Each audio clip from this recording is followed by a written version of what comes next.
pemiliknya juga saya rasa 7 keturunan juga hartanya nggak habis itu Bang.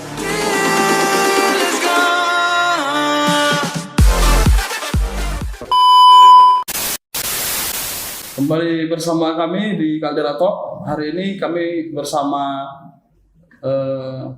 dua karyawan Area Duta, Hotel Area Duta Medan yang mengalami PHK karena Hotel Area Duta terdampak COVID. Di sini saya bersama Bang Ridwan, engineering ya, Bang. Kemudian ada Bang Ricky Alan yang berposisi sebagai front office di Hotel Area Duta. Kalau saya tanya kabar, mungkin kabarnya nggak begitu bagus ya, Bang ya? Kalau kesehatan sih bagus ya.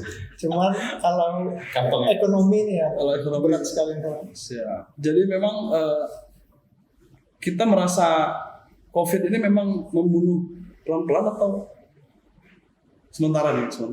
Iya, sementara ini ya seperti bom waktu sih Bang. Kita nunggu waktunya aja. Kita ya seperti yang Bang bilang tadi. Ya dampaknya sudah terasa ke keluarga kita, ke semua. Memang dampaknya sangat berat. Oke. Kalau bicara hotel mungkin okupansi ya Bang Ricky ya. Area Duta sendiri bagaimana posisinya selama ini? Maksudnya sebelum ada COVID? Sebelum ada COVID kita di Medan kita tetap di 3 besar pastinya. Oke. Untuk hotel bintang 5 dan bintang 4 di Medan. Nah, dan waktu dampak ada COVID Ya. di bulan 3 itu sudah mulai dampak sudah terasa untuk perhotelan. Kita sudah tetap masih nomor 1 di okupansi di Kota Medan.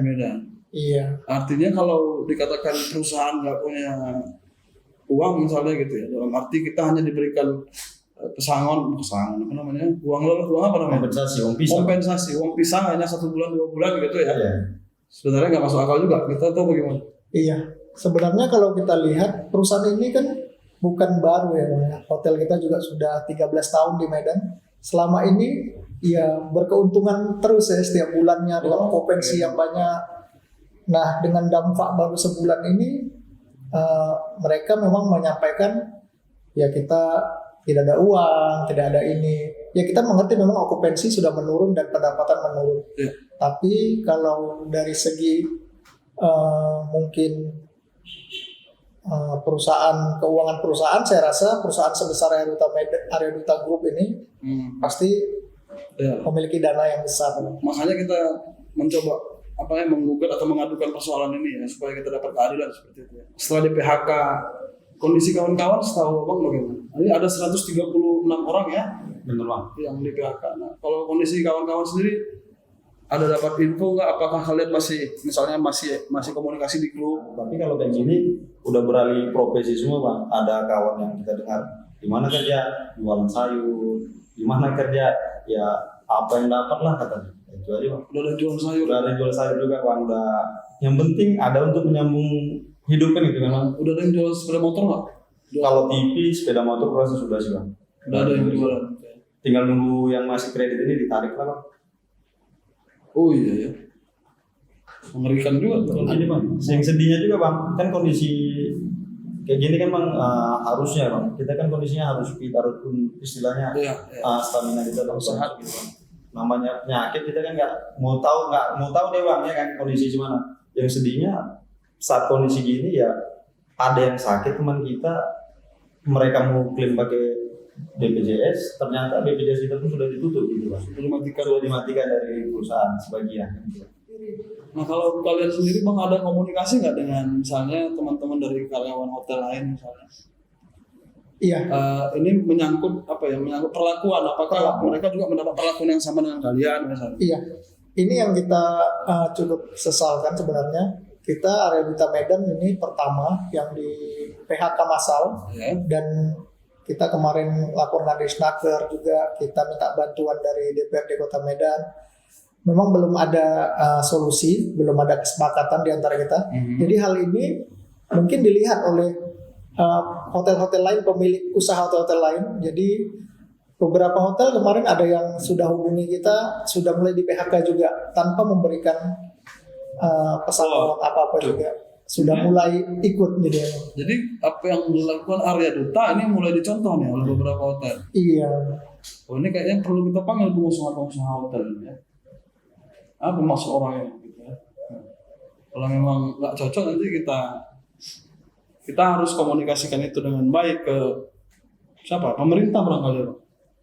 Ya. Apa yang kalau kalian ada harapan nggak ke pemerintah bang? Kalau kami nggak ada memang.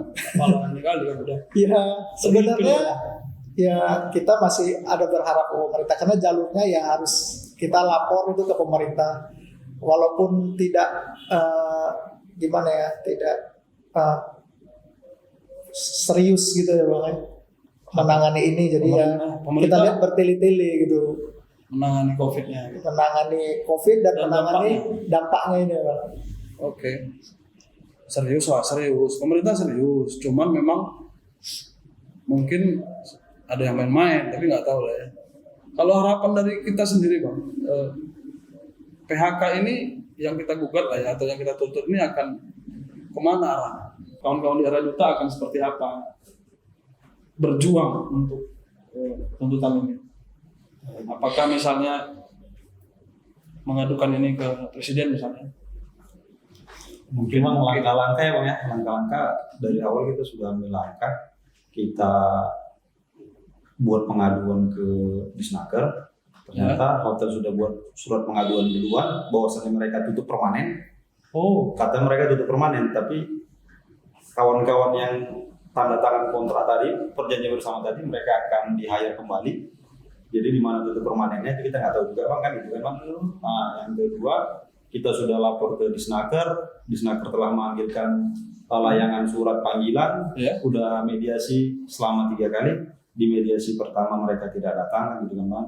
Di mediasi kedua kita kirim surat ke HU, mereka ada menjawab. Di mediasi ketiga kita pakai telekonferensi gitu kan bang. Di mediasi itu tapi belum dapat jawaban bang.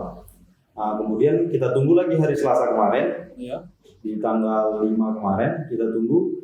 Ternyata dari sana pun belum dapat jawaban juga. Nah, dari pusat bang, dari HU-nya kan gitu. Jadi kita di minggu-minggu ini kita minta anjuran lah dari Disnaker apa langkah sebaiknya, karena kami kan sudah, kalau menurut kami sudah prosedur bang. Kita sudah melapor ke Disnaker, nanti biasanya di Disnaker itu mereka mediasi kan bang. Setelah nggak dapat kata mediasi ataupun sepakat, mungkin dari Disnaker ini mengajukan kemana kita kurang tahu juga bang, karena ini pelajaran hidup juga untuk kita bang. Seumur hidup baru sekali ini juga kita kan begini bang, di PHK gini bang. Di PHK seperti itu. Iya. Jadi nanti berarti kita akan mengikuti prosesnya kita ikuti bang. Kalau hak kita itu belum terpenuhi kan itu kan sesuai harapan kita akan ikutin aja terus prosesnya bang. Sampai ke PHI mungkin. Berapa lama kita tahan ini? Kita masih perlu makan juga. Itu dia bang. Ya kalau memang kita di PHK harusnya ya keluarkan dulu lah surat PHK kita bang. Jadi kita bisa nyambung napas dari uang jam sosial kita bang ya. Itu kita bisa cari. Itu belum dikasih juga ya? Itu belum ada juga bang. Tapi kalau untuk kawan-kawan yang sudah tanda tangan, mereka dikasih. Kenapa kita yang nggak dikasih? Gitu, bang. Yang tanda tangan berapa orang? Ada 44 bang. Jadi sisanya lah 92 orang ini kami lagi berjuang. Ya. Baik. Mungkin ke Bang Riki, saya mau tanya. Ini kan kalian ini kan pekerja hotel ya, bagian dari industri pariwisata. Industri pariwisata ini tahun lalu itu penyumbang devisa yang cukup besar ke negara, bahkan tertinggi tahun lalu. Nah, terus datang COVID-19 datang, terus industri pariwisata yang paling terpukul dan abang-abang berdua ini adalah korban dari dampak COVID itu sendiri. Nah, pandangan abang sendiri atau harapan abang terhadap pemerintah barangkali atau terhadap pemilik industri pariwisata seperti apa? Sebenarnya seperti kita tahu bersama, memang COVID ini membuat dampak ekonomi paling terasa ya. Di pariwisata ini kita di perhotelan di seluruh Indonesia dan seluruh dunia saya rasa ini sangat terasa. Yeah. kita harapkan ke pemerintah harusnya ada hal-hal yang bisa dijadikan solusi ke kita agar dampak ini bisa lebih meringankan kita ya, beban kita. Kalau untuk ke pengusaha, saya rasa selama ini pengusaha kan mendapat keuntungan ya. Di masa ini kita memang sama-sama merasa sedih ya, karena memang berdampak semua, tapi di kalangan kita, di pekerja ini sangat terasa. Kita harap sih pengusaha kan ya, apalagi mungkin seperti Area Duta Group ini, pemiliknya juga saya rasa 7 keturunan juga hartanya nggak habis itu Bang kan.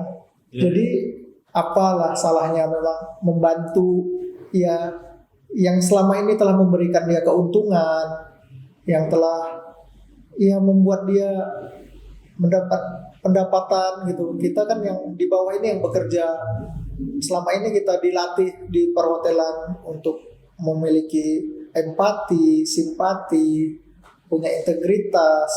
Tapi kenapa terjadi seperti ini, semuanya hilang ya bagi pengusaha. Jadi yang mereka ajarkan ke kita, yang mereka training ke kita itu seakan tidak ada artinya di saat ini. Disinilah kelihatan mana yang perusahaan memiliki integritas baik, mana yang memiliki empati dan simpati yang baik untuk pekerjanya. Sini kelihatan di pemilik-pemilik hotel di seluruh Indonesia, mungkin di dunia, yang memiliki itu pasti kelihatan. Baiklah, cukup menarik perbincangan hari ini. Semoga COVID-19 ini dan cobaan-cobaannya segera berakhir. Kita harapkan yang terbaik untuk kawan-kawan Area Duta Hotel Medan yang terkena PHK. Assalamualaikum warahmatullahi wabarakatuh.